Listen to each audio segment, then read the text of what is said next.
안녕하세요. 이번에는 오바댜서에 대해 살펴보겠습니다.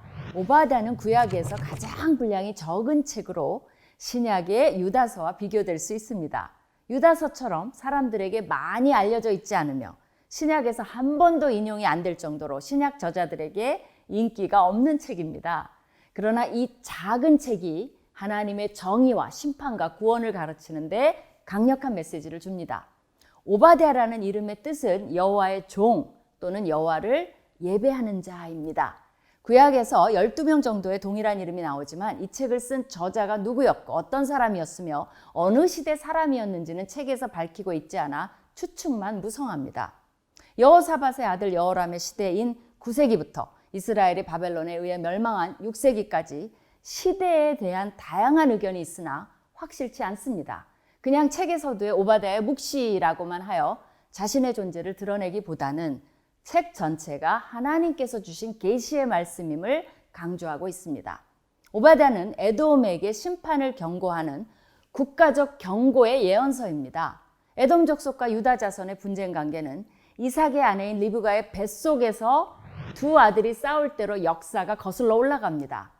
두 국민이 내 태중에 있구나. 두 민족이 내 복중에서부터 나누이리라. 이 족속이 저 족속보다 강하겠고 큰 자는 어린 자를 섬기리라는 두 형제의 분쟁에 대한 예언은 야곱이 그의 형의 장자권을 빼앗음으로 시작됩니다. 에서가 야곱이 준 붉은 죽을 원했다고 해서 붉다는 뜻의 에돔이라는 별명을 얻게 되고 그것이 민족의 이름으로 자리 잡게 됩니다. 에서는 사해 남동쪽에 위치한 세일산에 가서 정착하게 되는데 세일의 발음이 털이 많다는 뜻의 에서와 비슷한 점이 있습니다. 이후에 두 형제는 화해를 하지만 이들의 자손인 이스라엘과 에돔 족속은 계속적인 전쟁을 치르며 원수관계로 남습니다. 여호와여 예루살렘이 멸망하던 날을 기억하시고 에돔 자손을 치소서 그들의 말이 헐어버리라 헐어버리라 그 기초까지 헐어버리라 하였나이다 라는 시편 137편 7절의 말씀은 에돔과 유다의 관계를 단적으로 잘 보여줍니다. 에돔은 이스라엘이 망하는 것을 기뻐했고 그것을 바랬습니다. 이런 역사적인 배경에서 에돔은 하나님의 백성 이스라엘 민족을 괴롭히는 이방 민족의 상징적 대표로 선택되었으며 실제로 구약에서는 다른 어떤 이방 민족보다도 에돔에 대한 심판의 메시지가 가장 많이 나옵니다. 주전 6세기와 5세기 초 아라비아 북쪽에 살던 나바테 아랍인들이 페트라를 수도로 하고 에돔인들을 쫓아냄에 따라 에돔인들은 나바테인들 속에 흡수되거나 유다 남쪽 지역에 거주하게 되는데 그 지역을 헬라어로 이두메, 즉 에돔 사람의 땅이라 부릅니다. 마가복음 3장 8절에 보면 유대와 예루살렘과 이두메라는 말이 나옵니다. 오바댜는 심판과 구원이라는 핵심 주제를 3부로 나누어 전달합니다. 첫째는 하나님의 백성을 괴롭힌 안티 에돔적 심판의 메시지를 전달하며 에돔의 멸망을 예언합니다.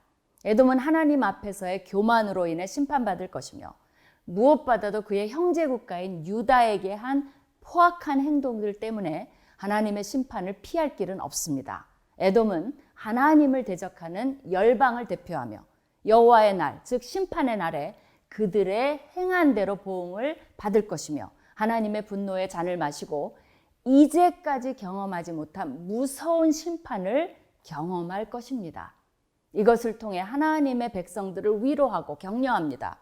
기독교인들도 오바댜를 읽으며 하나님 때문에 받는 박해가 있다면 언젠가 하나님께서 갚아주시고 위로해 주실 것을 기대할 수 있습니다.